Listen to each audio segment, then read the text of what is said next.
Nice for you to join us today. Right, I'll give it a minute and then I'll start the recording. Chris, introduce you and we can go into the project. Is there anyone else we need to unmute, or are we just speaking to you today, Chris?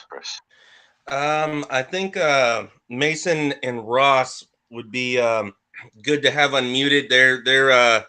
They're backup. They kind of I'll probably do most of the talking, but they lurk in the background.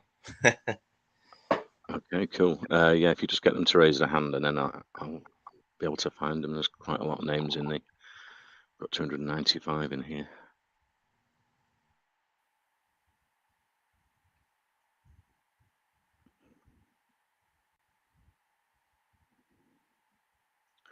Mason there. I can see Mason there. Okay, I'll mute Mason. That's done. And who is the other person, Chris, we need to unmute? Is he in the chat? Ross Rock. Let's see. or Ross. Pro wrestler. No, Ross. Oh, Ross. I thought you said Rock. Ross. I was saying pro wrestler. We'll have to start calling him that. So. Yeah, if he raises his hand, because I can't see him in the list.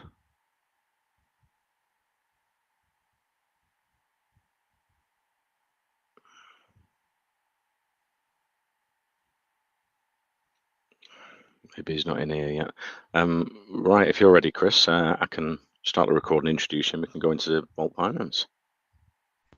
Sure. Would you like me to turn on my camera? If you want to, yeah, that's optional. Yeah, if you want to come on video, that's cool. I'll record it, the video as well. Hi, Chris. I can see you there.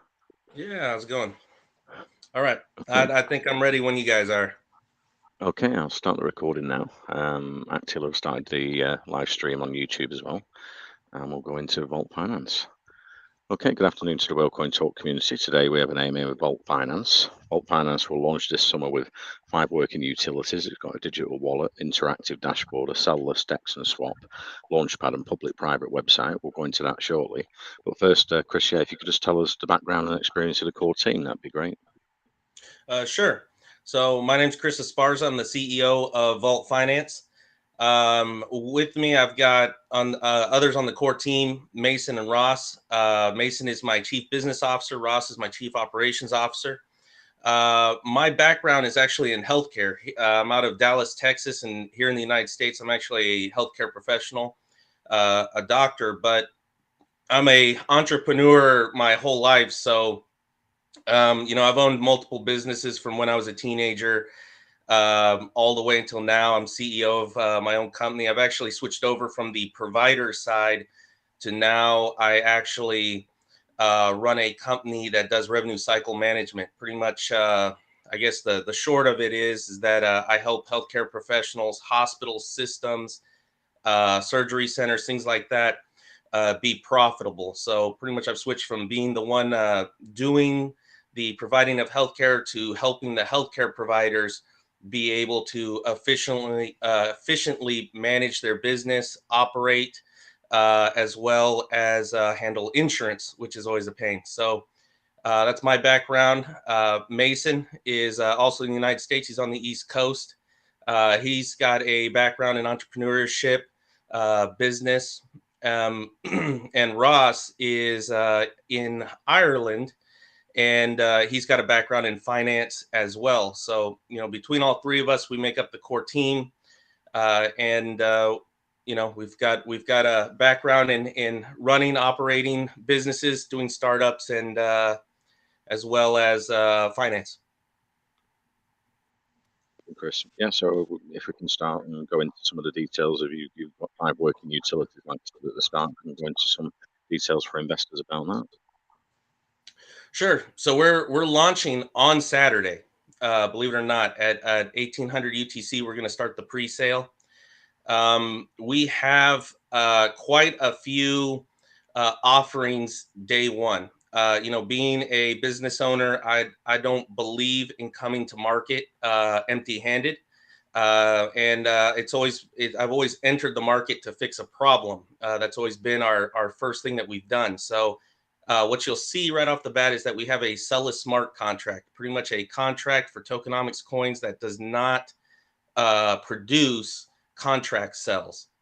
So besides that, we've also have kind of the sell-less hat trick or trinity, so to say, with Novation. We're actually going to come with a launchpad, swap, and a full liquidity management asset. So essentially, we're going to launch on our own launchpad and then list on our own exchange. The exchange itself is sell-less in its foundation. So we're going to be pretty much the first token to have that full sell-less ability without having any sort of outside interaction that's going to create the opportunity for contract cells. And then we're going to start to then expand off of our own platform to other centralized exchanges, other exchanges, and show people kind of how a good way to be able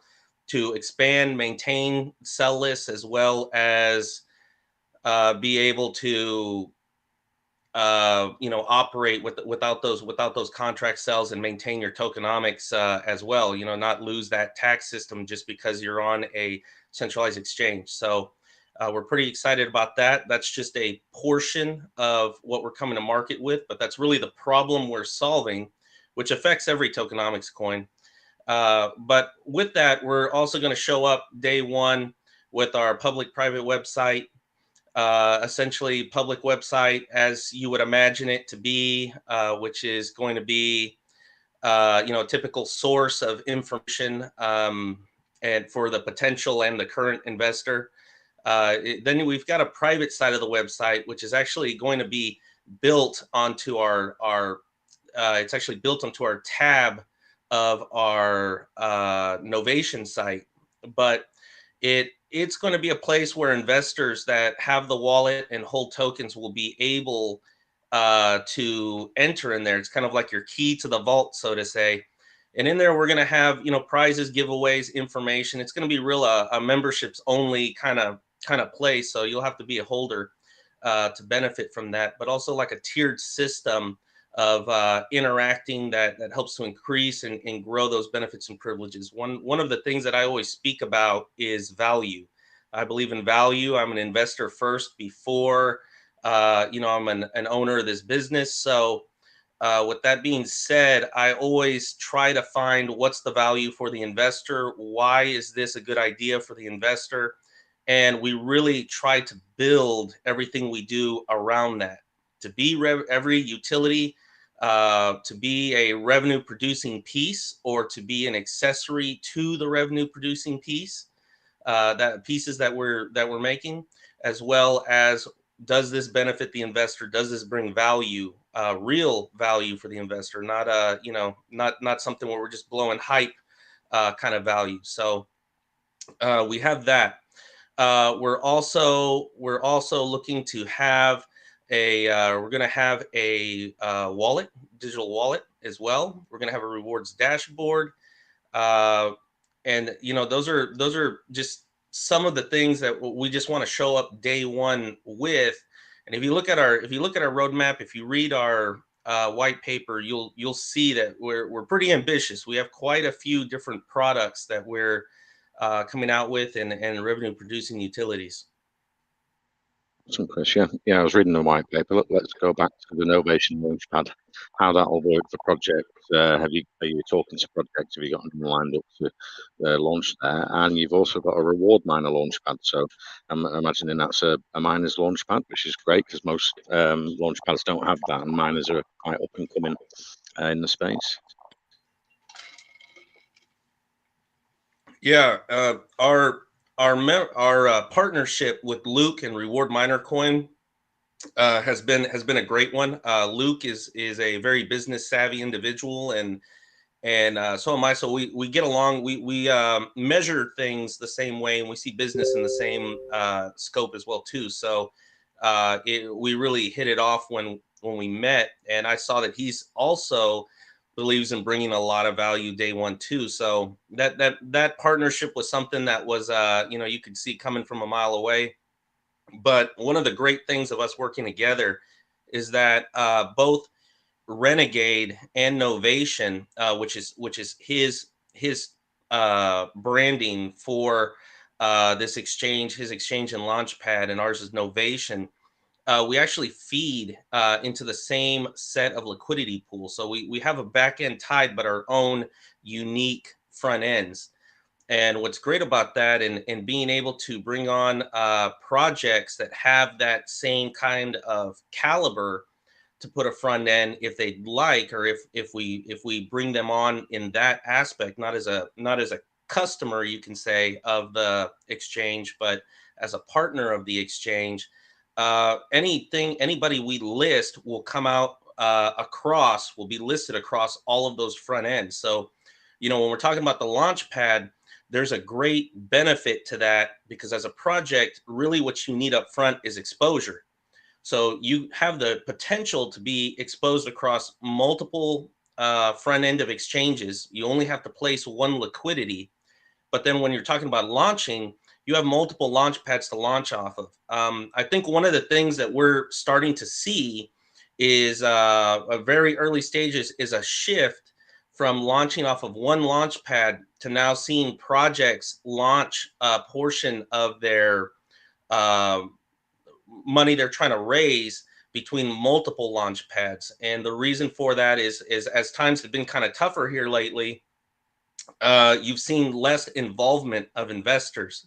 And so really being able to place yourself in front of multiple, on multiple launch pads and in front of multiple communities, some people are seeing that as a successful way to grow your investor base when you head into launch and when you start going. So us having a tandem launch pads and having the tandem front ends really brings great value to the projects as well as the investors. Okay, great, Chris. And how does it work? Would they have to give you a portion of the tokens? Will they pay in BNB? How will the launchpad work for projects? Yeah, that's, originally our intention was to not deal in tokens. We wanted to show the projects that we didn't want to sell their tokens, and that, if they're going to raise BNB, that we would take the fee as a piece of that. It's easy for them because it's not a loss for them in any way, and there's no potential way for them to get burned like other ones out there that do sell your tokens.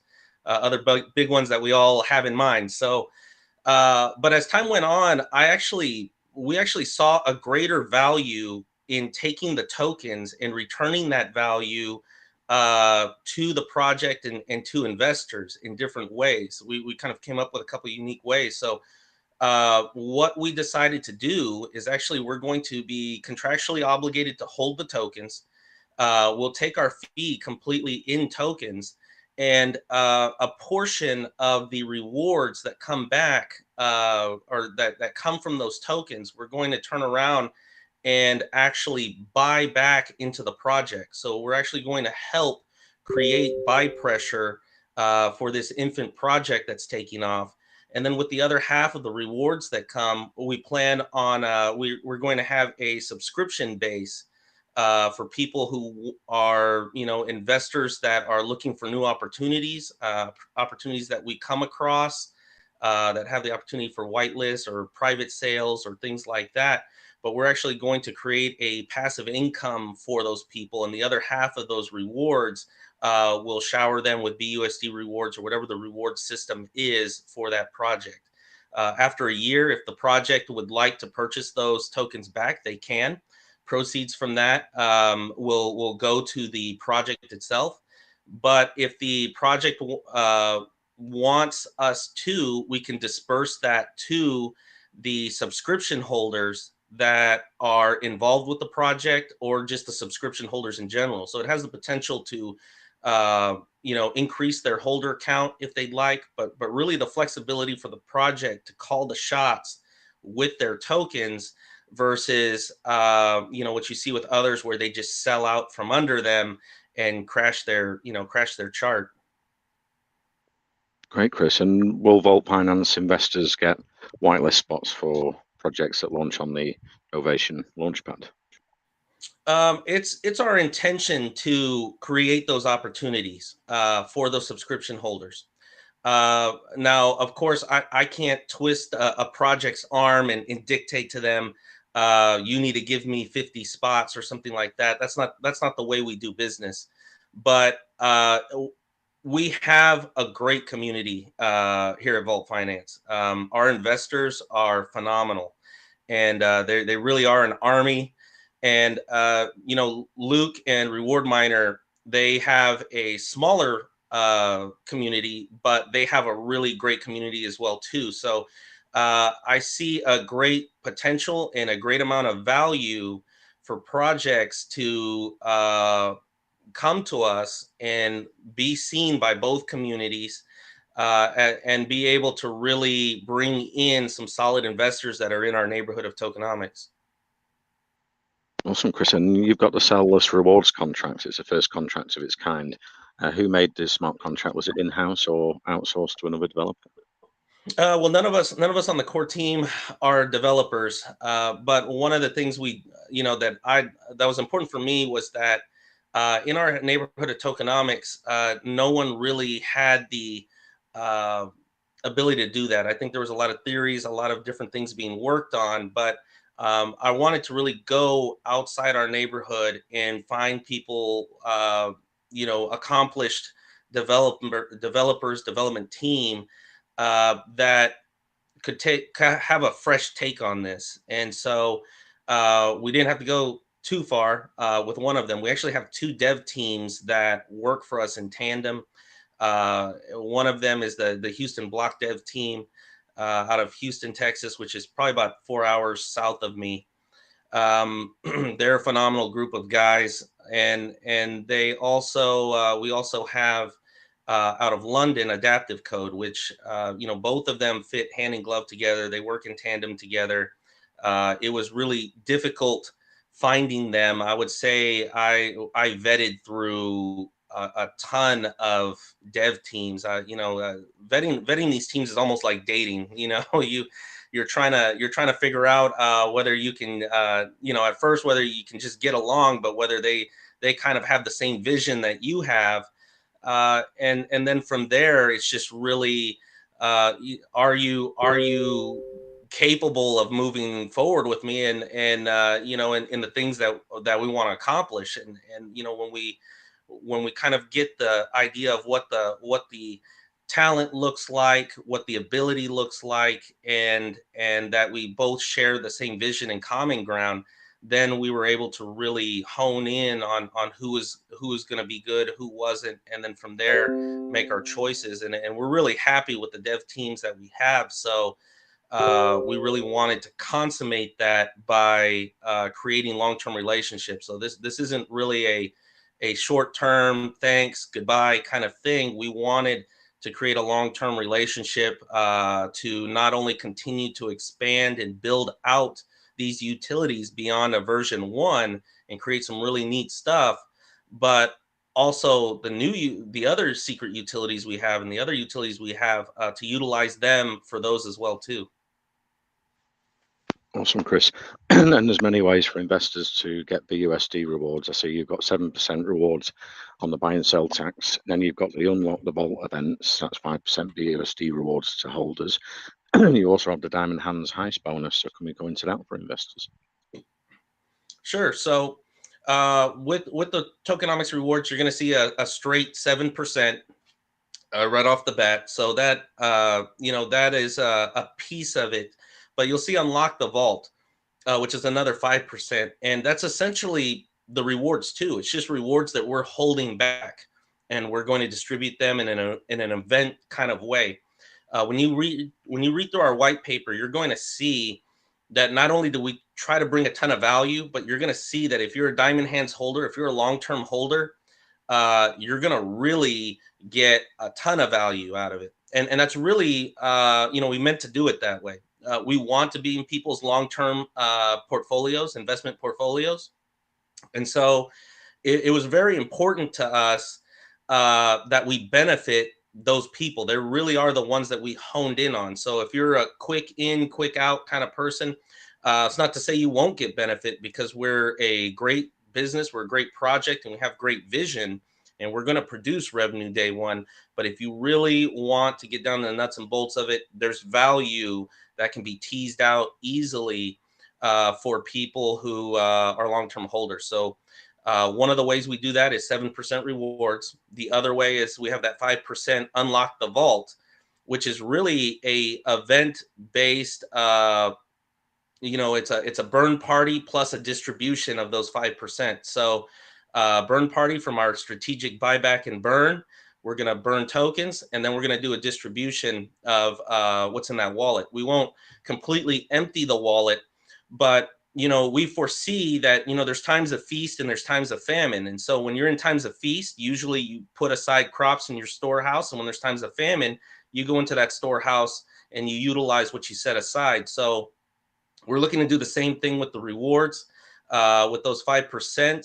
If there's times of adverse market conditions, times of possibly low volume, or if, we get a sense, keeping our ear to the ground, that investors want a little pick-me-up, this is an excellent opportunity to unlock the vault and let our holders benefit from some of those BUSD rewards and a burn as well. So that's that piece.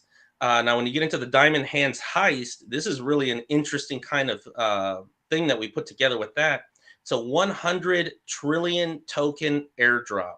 So that's 10% of the total supply that's going to go to this airdrop. And so the way we're going to do it is at 60 days post-launch, pretty much if you are private sale, pre-sale, or whether you buy within the first 30 days, you will qualify for this Diamond Hands Heist.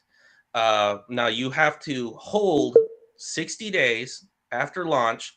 So you qualify in the first 30 days, but you hold for the first 60 days and you can be a part of that airdrop of those tokens. The airdrop will be tax-free, and it will be based on it'll be based similar to how rewards are, based on the size of your bag. So the distribution will be proportionate to your holding. So during those 60 days, you can continue to increase your bag size. You can increase your position, better your position if you'd like, and that can only help you in creating a bigger airdrop for yourself. But the requirement is that you don't sell not even one token. So we're talking a true diamond hand holder. So that's going to be a real great value piece for investors that are long-term holders.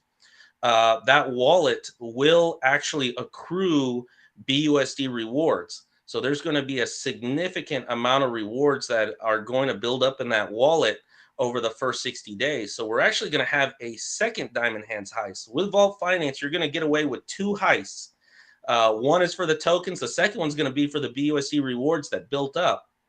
So at 120 days, we're going to hold the same concept for people who bought and purchased in the first 60 days. So at 120 days, we're going to distribute those BUSD rewards in the same manner based on your bag size, and that's how the allocation will be. So it's a really interesting value piece for people that are long-term holders. We set those dates for a reason. There's a reason why at 120 days this thing completes up. We want people who have the opportunity to get in and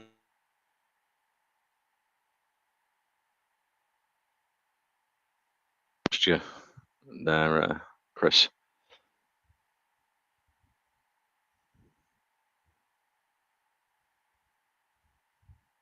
Yeah, your video's froze, Chris. We can't hear you.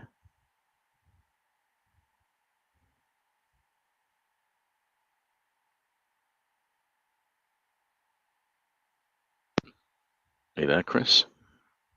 I think he dropped. He might have gotten disconnected. Oh, he rejoined now. There we go. I don't know what happened. It booted me out. But like I was saying, we want to create incentives and value for investors to hold, to see the bigger picture of how we develop. Here in August, we actually have the opportunity to have a 10-minute interview with the Fox business anchors. So we're going to get some major exposure from that and from their affiliates, Newsmax and Bloomberg.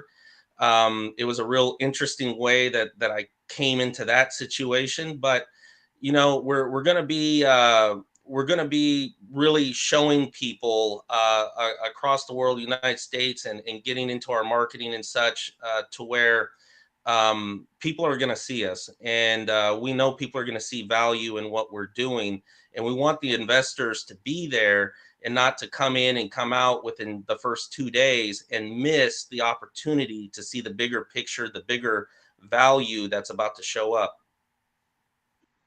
Great, Chris. Yeah, it's a great feature, the diamond. Nice bonus. Is there a minimum you need to hold to qualify, or does everyone get that if they hold for 30, 60 days? Really enough to clear the gas. That's essentially kind of the way we have it set up. So if you hold one token, you won't clear the gas fees. We need you to be able to clear the gas fees for that to go in the mechanism. But other than that, that's essentially the main requirement. We didn't want to impose something on people to where they would not be able to qualify just because of their investment size.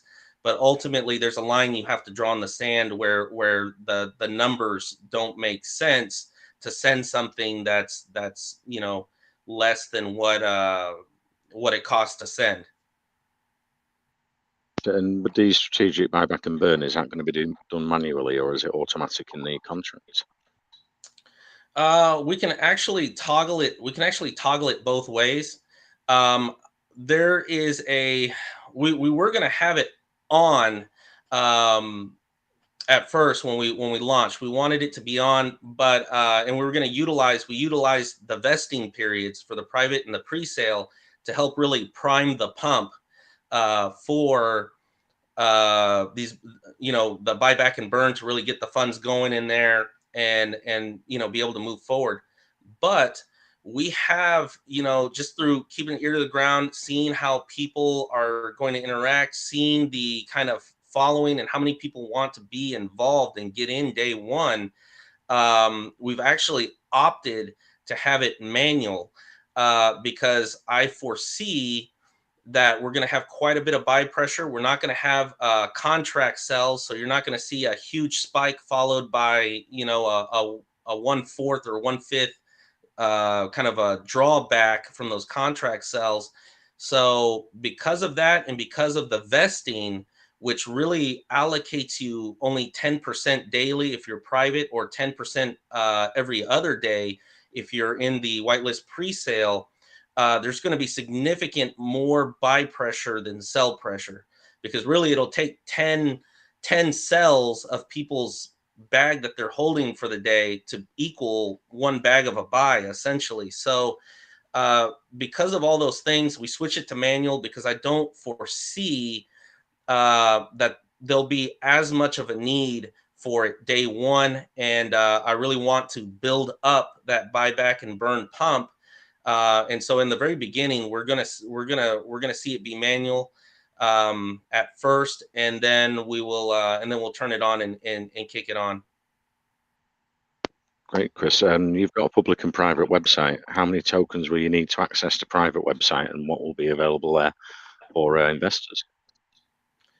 The private side website isn't at the moment. It doesn't have a ton of different things going on in there. That's something that we're building, and really we want to get some feedback from the investors of what they would like. But we're not looking to have a minimum set of value to be able to go in there. We really, the reason why we integrated that was our digital wallet that we're coming with day one.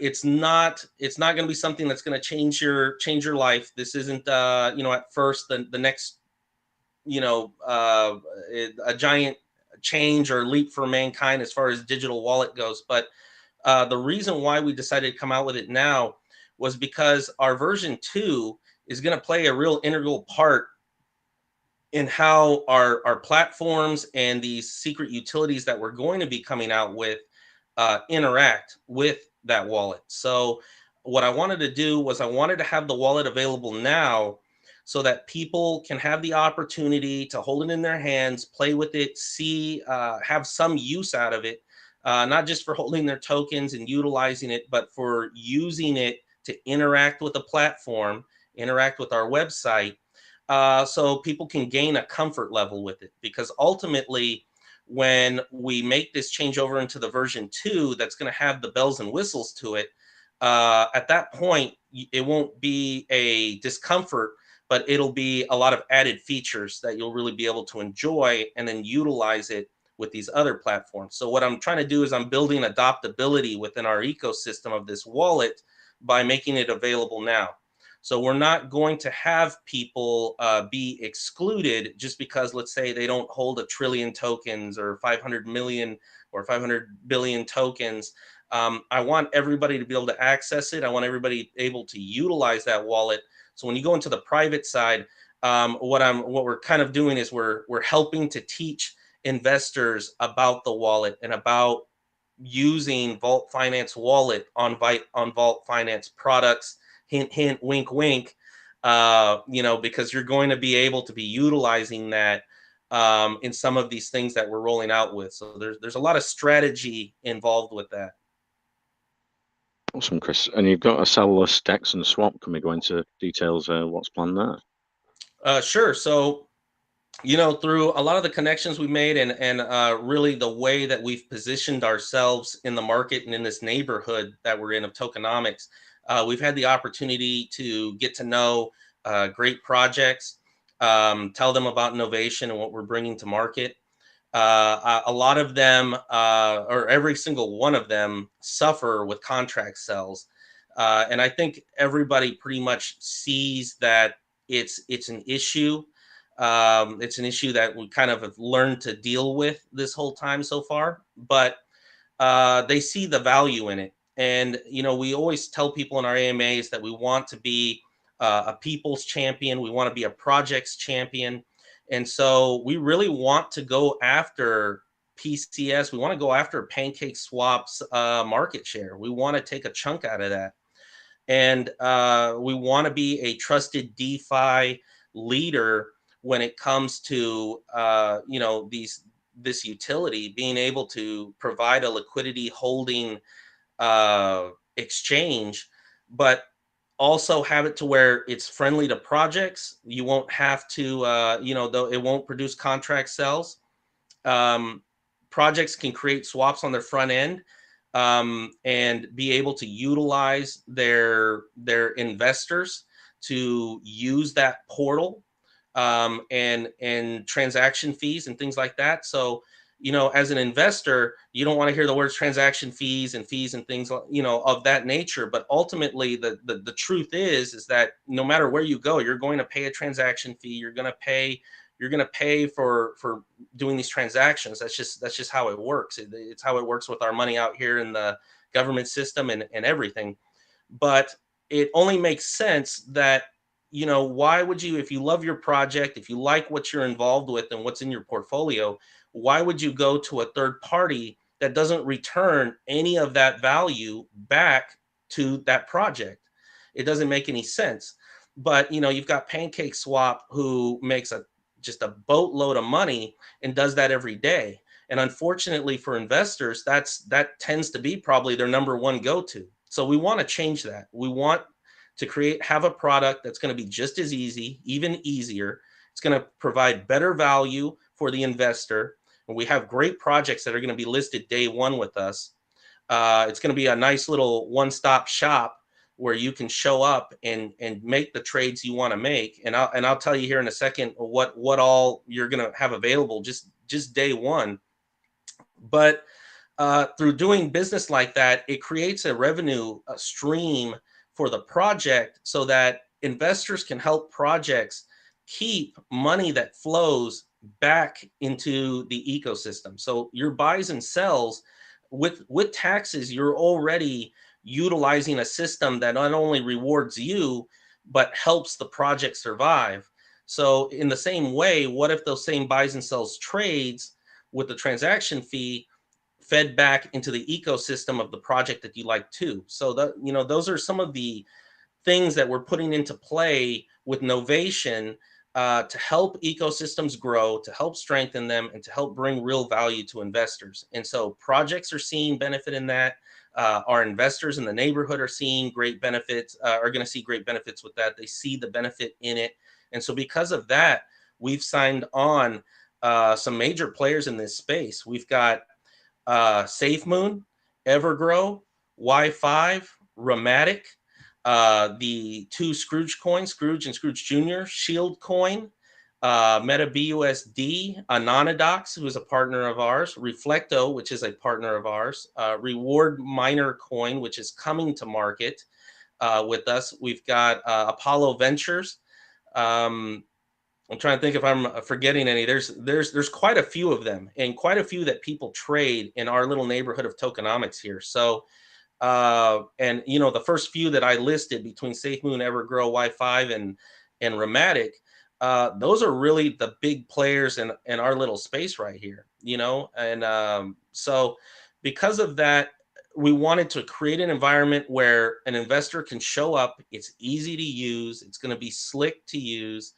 And they can make the trades they want to make when it comes to projects. They can trade Vault Finance, which is going to be the sellless one on there at first until Reward Miner joins us. Some of these projects are going to start to shift. Some of these major projects that I said are going to start. You're going to start seeing them shift some of their liquidity. They're going to start making changes to come towards a sellless environment.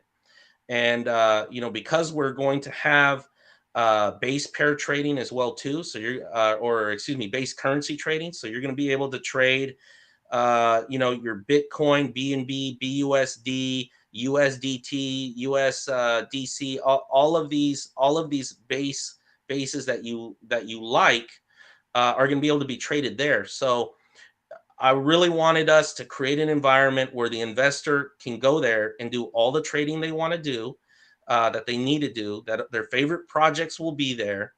And so that's really the great benefit for them. Any money that they spend will go back.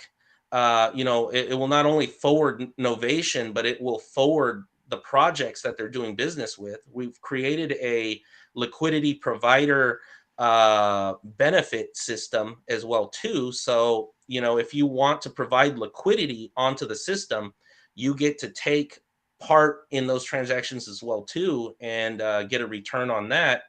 So there's just great value all around that we're looking to bring, and that's what's going to help bring adoptability, and that's the reason why a lot of people are excited by Novation. Great, Chris. And I'm wondering if you're looking to make the Vault Finance governance token with a DAO and voting rights in the treasury in the future.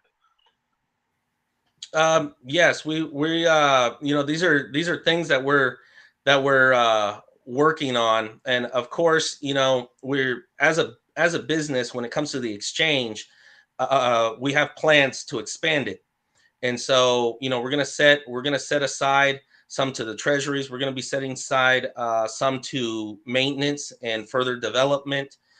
Some of it's going to be returned to the holders in terms of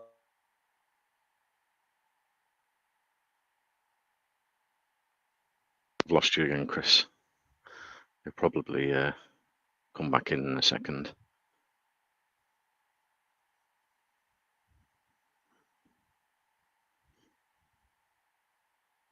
We'll just wait for Chris to come back in.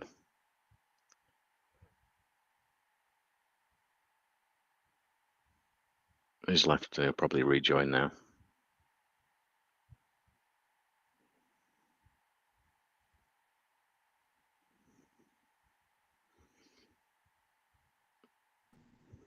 Oh, you're back, Chris. Yeah.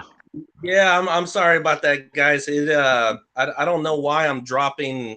I think I'm dropping internet or something. It's a sunny day over here in Texas, so I don't know what's going on, but it's okay. We'll work through it. No problem.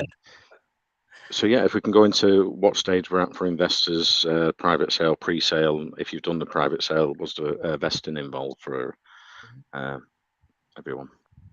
Yeah, so you know, we've been working on this project for a while. We've been working on it since March, and so we held private sale mid April. The people that we chose were not, friends, family, any random person. We had a closed Telegram group. We really put together what the ideal private investor looked like, and the characteristics that we wanted out of them. And then we went out into the tokenomics area looking for those specific investors, brought them into the room, showed them our white paper, doxed, talked about what the vision was, and brought them on. So one of the things that you're going to see with our private sale investors is that they have a business acumen about them. They are, trusted and known people in our community of tokenomics. They have crypto acumen as well too. So that doesn't mean that not one of them is going to sell or something like that. But we created a vesting schedule that helps us offset any sales that may occur. I mean, obviously, people have the right to take profits whenever they think is appropriate. I just, it's our feel here at Vault Finance that people will be kicking themselves if they sell quickly. So, which is absolutely fine. We want to show people our value, and hopefully, our investors want to see that value. But their vesting schedule is 10% every day from launch, so they'll be fully vested in 10 days. Pre-sale. We've already done whitelists. I think we have just maybe a couple left. And I want to use that opportunity to say that if you have not claimed yours, you need to do so immediately. But we're at that stage where we're wrapping it up. We're wrapping it up. We're reaching for a hard cap of 350,000 BUSD. We're actually going to pair with BNB. So it's going to be real interesting here tomorrow when we see what goes on with the Fed meeting and all of those type things. But by Saturday, I think we're going to be in a good position to launch. We have quite a bit of buy pressure, quite a bit of people that are interested. So this is one that you don't want to be caught on the sidelines missing. Yeah, awesome, Chris. And has the smart contract been audited, or will that come after launch? Yes, we actually had it approved. We did a Certec audit, obviously with the front end and the smart contracts and it being sellers and it having a new idea wrapped around it.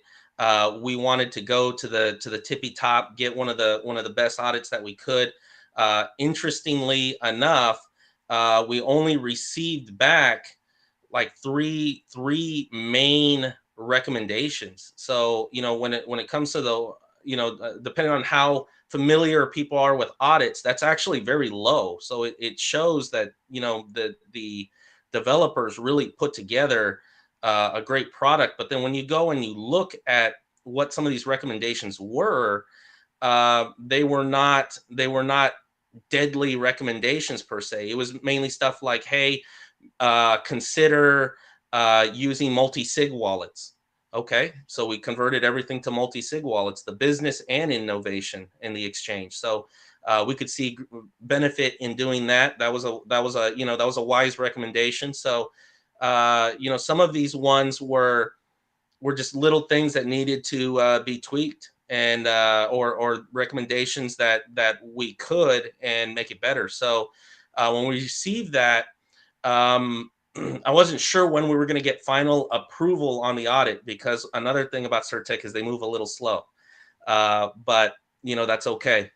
But actually just last night it got finalized, final approved. So we are fully Certec audited with that.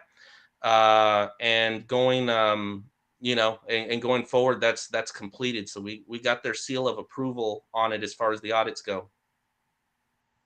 That's great, Chris. And what's the marketing plans after you launch for Vault Finance? Mm-hmm.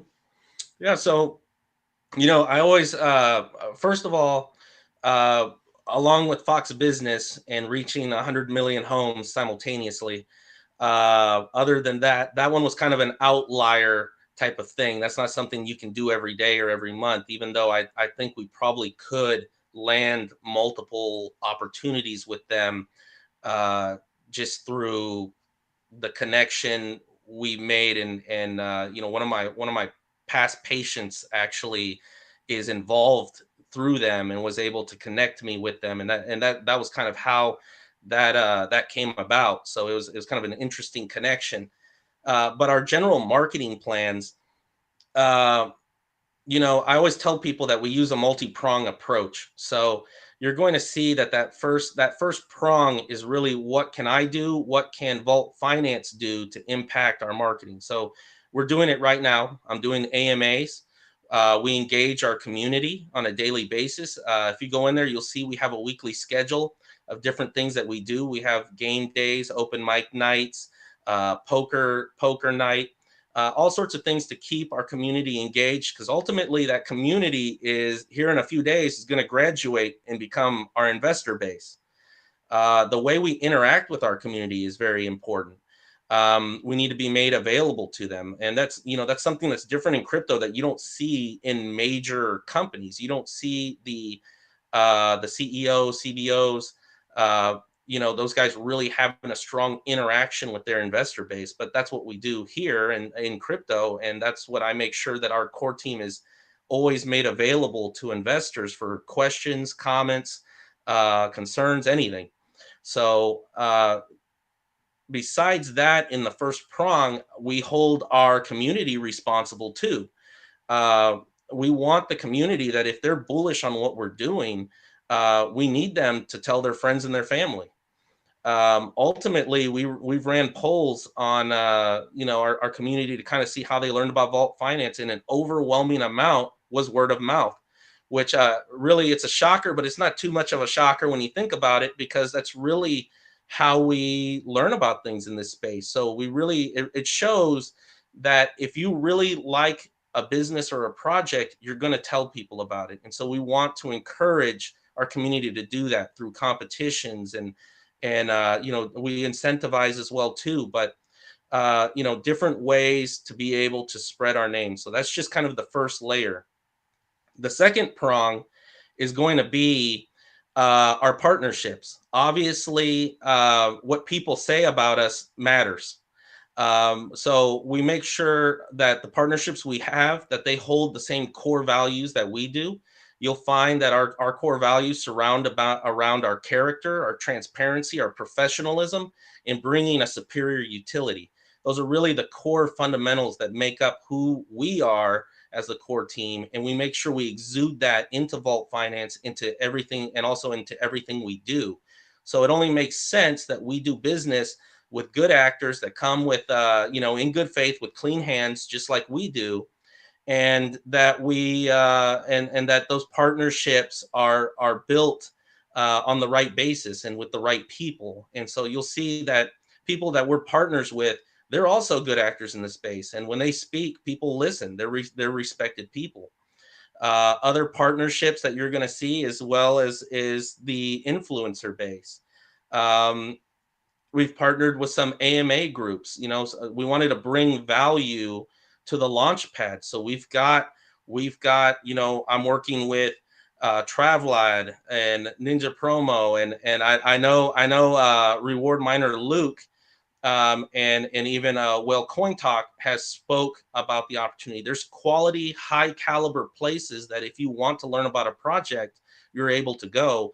And those are things that we want to ensure is made available to these new projects. Even with our partnership that we're developing with Certec, that we want projects to not only be able to get a quality KYC, which we went through Anonymous, but we want them to have the opportunity to get a quality audit, one of the best through Certec, by being able to get them a considerable rate discount, but then also have available to them well-spoken influencers that want to be involved with that project, as well as AMA groups, lounges, places like that where projects can go and be heard.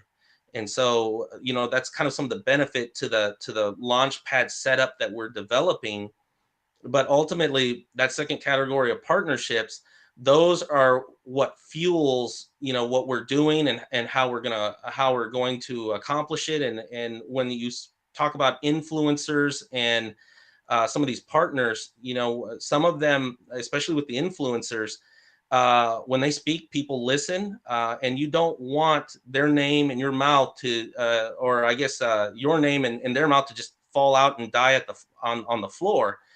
You want it to mean something. So those partnerships are very important in helping to spread your name as well. And then our third fork is our professional marketing agency we work with, which is Ninja Promo. And they cast a wider range than we do, not just here in our area of tokenomics, but across all of crypto. They've got the analytics to back it up. So really, they're able to help guide us how to work effectively and efficiently with our marketing funds to accomplish the end goals that we're looking for, to grow our holder base, to get exposure, to get PR, all of those types of things. So that's kind of how our marketing is structured. That's how we go about it. And it's not something that's going to change soon as we launch. We need to continue to grow, and we need to continue to have people learn about us. Okay, great, Chris. And going back to the buy and sell tax, what's the breakdown for investors? So our buy and sell tax is 20%. When you take the 7% of rewards and the 5% unlock the vault, 12% of that 20% tax makes up just rewards. Then we have 4% for that strategic buyback and burn. We're going to be revenue producing day one. So we wanted to have this strategic buyback and burn to be able to feed that from the revenue. Essentially, the way that works when it's set automatically is that when it senses that a red candle happens of a certain magnitude, it reverses it with an equal green candle. So if you see a dip, you're building traction throughout the day. We don't have contract sales. So if someone does move from a position, we're able to offset that position. I didn't like the idea of having a buyback and burn that happened randomly or the same day of every month. Why would it not be done right when an investor needs it, right when a project needs it? And that's right when a sell happens, So that was the reason why on launch we're going to have it off, because if there is a sell opportunity, the buy opportunities will eat that up, no problem. And I didn't want those to get reversed immediately and people not have the entry points that they're looking for day one. So besides that makes up 16%. The other 4% is going to go towards growing liquidity, 2% for marketing, and and yeah, that's it. So that's how we break down the tax. Being able to produce revenue, it's our intention to sooner than later to remove the tax and lower the tax away from the parts that where the investor is taking the brunt of the tax to help prop up the company. I want our company, just like any other professional organization or company, to be self-sufficient. So it's our intention to, as soon as we can, remove that burden from the investor and just have taxes that relate to the reward system. And even then, we're going to be analyzing the reward system to see what the ideal amount is. Obviously, at 12%, that might not be conducive to being a high volume token.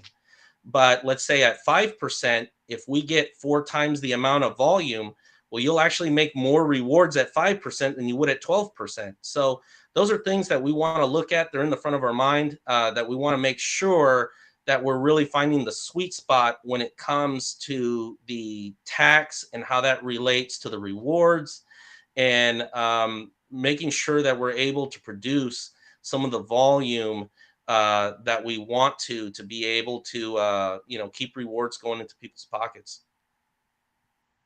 Chris, let's open it up to investor questions. Let's see, Western Beast, you got a question for Chris at Vault Finance. Go ahead.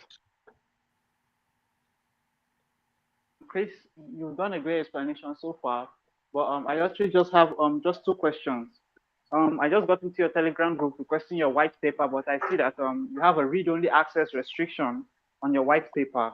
Aside from AMAs, white papers are what investors usually go through to understand how a project works. Still yet to get access to the white paper. So I don't know, while that is pending, I hope the issue is addressed soon. The next question I have is concerning a statement you made during the AMA.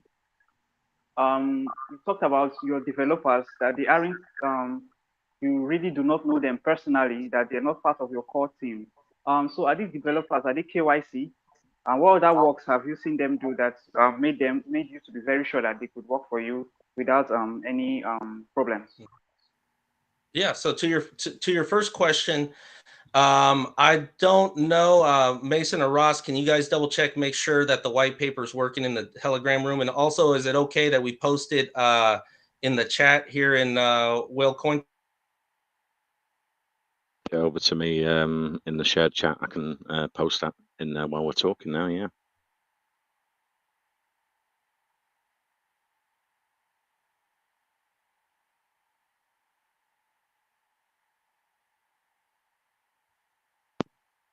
Oh, I think we might have lost Chris again. Let's just wait for him to come back.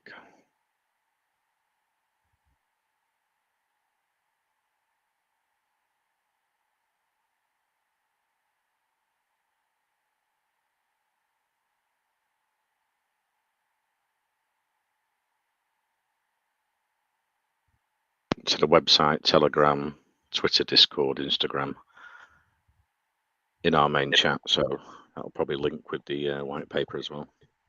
Okay. Well, as far as your questions go, the white paper, we have there's a couple places you can access it. So you can go to our website, thevaultfinance.com. There's a link directly there to our most recent white paper. The Telegram, you should be able to pull up the link to the white paper directly from there. So we're going to double check and make sure that there's no issues with that. There's also, Rose will also pull up one thing that Ross did was that, for people who might not be able to read well in English or might not understand the white paper, we've actually constructed a few videos that is a video version of the white paper and a video version understanding what contract cells are and how we don't produce them and why that's important. So we do believe in education. We believe in information being easily accessible. So Western Beast, we're going to double check on that, make sure that there's no problem there with that. I saw it triggered this morning. So if it did happen, it might be a very, very recent thing. The second question you had was regarding the development team. The development team we have worked hand in glove with, and our vetting process was not a we like you 2 times and there you go. I'm extremely I'm very picky as far as when it comes to who we do business with and picking the people we do business with. So just because I don't know the development team personally and know their personal lives doesn't mean that they are not any good or that they're bad actors. They're professionals that hold professional companies. The Houston block dev team, other than us, works with UFC to produce different projects and NFT projects and different things like that. That's one of their clients. And they are KYC'd, and also as well as Adaptive Code in London. They are as well too, and they actually work with banks and banking systems, and they have backgrounds in auditing, which is why they're so good at making sure that our audits turn out great.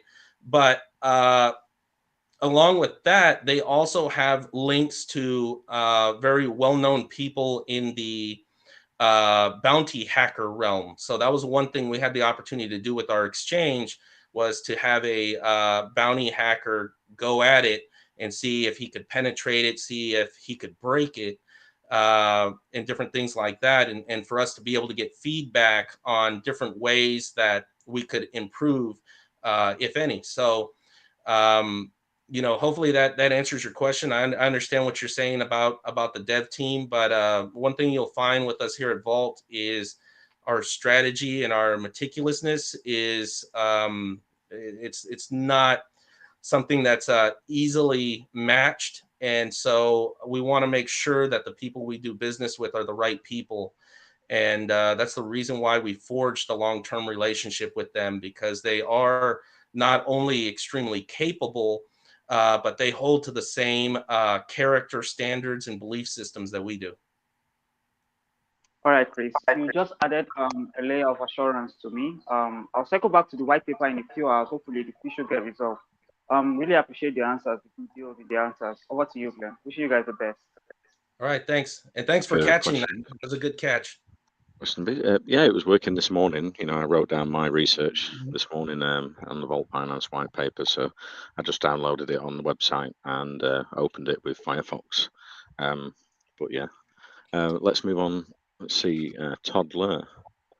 Toddler, you had a question for Chris at Vault Finance. Go ahead.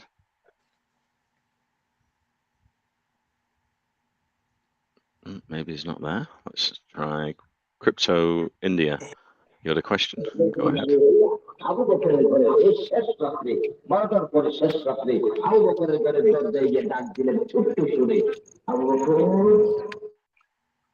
We can't really hear that. Let's see. CC Jitters, you had a question for Chris at Vault Finance. Go ahead. Great. Am I audible? Am I audible? Yep, we can hear you. You are, yeah. Oh, great. So I was actually looking at the website, and I actually wanted to talk about the marketing plans of your project. So well, you could use Facebook ads, you could use Instagram, you could use any other platforms and like AMAs like this. But I have a question about the utility system and the marketing plans linked together. So perhaps you try to use Facebook ads or Instagram to advertise your project, and then I want to know if there is going to be anything that will catch the audience eye. For example, a lot of projects today have this earning strategy. Like they want everybody to earn, the move to earn, play to earn, and the other metaverse, P2E game, and the others. But what is a utility that you have that's gonna catch the attention of the audience that when they see this, they will immediately tap on the link, they will go there, and then customers or investors like that will also invite their friends immediately because lots of these things, it's kind of like you don't want to force a person to invest, right? A person should use his will. So when you're able to present something that they haven't seen before, like they haven't seen before, it catches their attention. So I want to know, what utility features do you have that catches the attention of the investors? Sure. So that question has a lot of layers. You could probably write a book on that question, because marketing strategy is really mental and psychology and a lot of different things. But we are initiating Facebook ads. The finding is that essentially best way to stratify it is that you have different levels of investors. You have your savvy, seasoned veteran investors that have been through the good, been through the bad. You got your middle of the road ones that they may be invested in an Evergrow or here or there, but they're living their life and they just kind of check in a little bit. And then you've got the crypto curious ones. You have the ones that are interested, but there's barriers to entry. Maybe it's money. Maybe it's they don't know how. Crypto's still not easy. It's still not. I mean, before you even get to the investing part, it's still not easy for people to understand that you have to build a wallet. You have to do this. You have to do that. And so those are all barriers to entry for those people. And then you have the ones that don't have a clue. They think that the only thing that happens in crypto is illegal drug trafficking and all the propaganda that you see the Federal Reserve and different companies try to make. But the point is that through this wide range, we want to be able to reach different ones.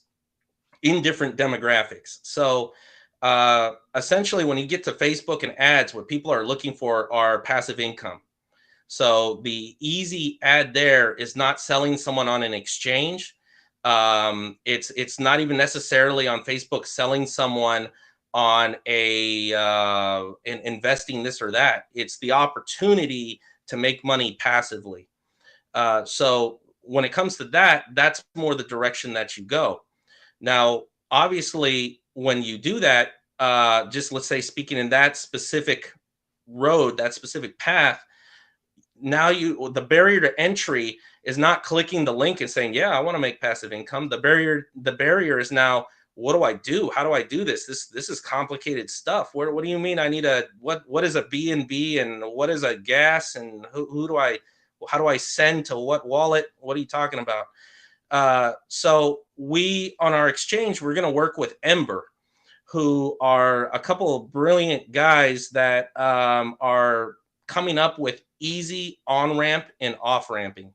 And we're talking like 2-click from fiat direct to crypto, and from crypto back to fiat. So easy. And you better believe we're going to embed that right in our right on our exchange too. So that helps bust down those barriers. Education helps bust down those barriers, which we're working on videos to help people. Although navigating the exchange is extremely easy, we still don't want to leave that to chance. We want that education to be there so the crypto curious can really take advantage, because ultimately, when you look at the populations of these different groups, I said, there's 10 times more crypto curious than there is any of the other ones. So that's a big population that you want to be seen by. And so marketing is very important for those groups. Ultimately, what we want to do as well is that I've seen other projects try to do is that they may come out with a great platform, like let's say a giant social media platform, or a giant platform that does this or that they think everybody's going to love, and they do a great job putting it together. But the issue is it's ultimately not adopted, and that was supposed to be their moneymaker. That was supposed to be their claim to fame. Well, why wasn't it adopted? Well, certain things that you do in the business world, you have to crescendo, you have to build up to those. So you'll see, for instance, in our roadmap, you'll see Vault Circle, which is a platform that essentially made for crypto, but kind of blends together the best things that we love about Discord, Telegram, creates safety, brings the social media platforms closer so that projects can have a more potent opportunity to grow the investor base, but also it's easier for investors to seek AMAs, see different things that are going on. Okay, so it takes a little bit of adoption for something like that to happen. Same thing with what you see further down our roadmap, an exchange platform where goods and services are being exchanged. Obviously, if we came out with that day one, we might struggle to get adoption of that because people don't know our brand. People don't know we exist. And so there's a lot of strategy and marketing strategy, and the way that you present these products and the way you build your brand that goes into this. Running a project, which we're more than a project, we're a business. The way of running a business, it takes a lot of strategy. And so one of the things that we have to do is we have to build our brand. And that's the reason why we're coming to market fixing a problem. And that's the reason why we've gotten so much attention here in the tokenomics realm, because I'm sure every person in this room has seen a contract sell, and they've seen their wallet drop, the value of token drop from a contract sell. And they've seen that. I think if I told everyone in here to draw what a typical tokenomics chart looks like, I think everybody here would draw pretty close to the same chart. So because of that, we're coming to fix a problem. And that's the reason why the big boys are seeing why this is a big opportunity. And then when they see what we're about to do next with it and how we're going to be able to bring this into centralized exchanges and maintain tokenomics and sell lists when we do it, well, that's just going to blow people's minds. Because ultimately, when a project comes to market, Many of them are going to Pancake Swap, but they're dreaming to be bigger than that. They're dreaming to be on centralized exchanges and to grow like that. But tokenomics aren't accepted there. So the taxing systems aren't accepted there. So ultimately, we solve one problem, we solve another problem, and we lead from the front, not from the back.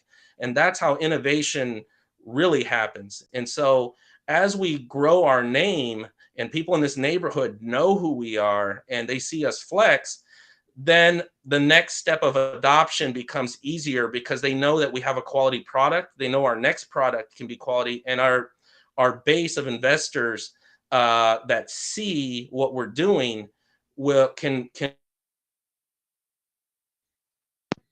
Oh, I think Chris has cut out there, but unfortunately we're running out of time today as well. So thank you for the questions, CC Jitters. Vault Finance, yeah, and Chris for coming today. It's a really awesome project. It's got a lot of utilities going to be available on launch. As we always say for Welcome and Talk community investors, AMAs are for research and educational purposes. It's not financial advice. But you can check out the website, white paper, and the official socials there in our main chat. And if you've got any questions after the AMA, I'm sure you can head over to the Vault Finance Telegram, and Chris can give you the answers. I was just finishing up there, Chris. Yeah, we've run out of time, unfortunately, but I think we've got Spin the Wheel as well. If fact is you've got Spin the Wheel for 2 lucky winners. Yeah, let me Sure. share my screen, and we'll do 2 spins here for members of the audience. And let me shuffle it a bit, and 2 lucky winners will get $50 each. So let's see, this is the first winner. Congratulations, Mr. or Mrs. Oh no, this is okay. It landed on me. I'll respin it. I'm not gonna take the prize. I'm so lucky. This hasn't happened in a long time. Okay, let's see. The winner is Elden Weiss. This one. Let me grab your ID here, and I'll shuffle it a bit again. I'll spin it one more time here.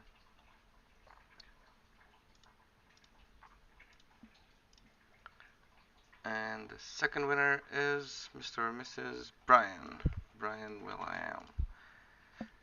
All right, I have your IDs, and we'll DM you guys for your wallets, and we'll send over the prizes for everybody. So thank you very much for being with us today, and thank you to the Vault Finance team for bringing something so cool to us and talking to us. And yeah, as always, guys, the chat is still locked. If you're still curious about things, make sure to check out the official links. They're all there. Go through the website, go through the white paper, and yeah, if you have questions, I'm pretty sure all of them will be answered either via Telegram or Discord. Just don't be afraid, just engage. So thank you everybody for coming today. This has been nice. Yeah, thank you, Chris, for coming today, and take care. And I'll finish the record and send a copy over for you to share with your community, and I'll send that into our main chat for our investors to listen back to. And good luck with the All right, thanks for having us. Thanks very much.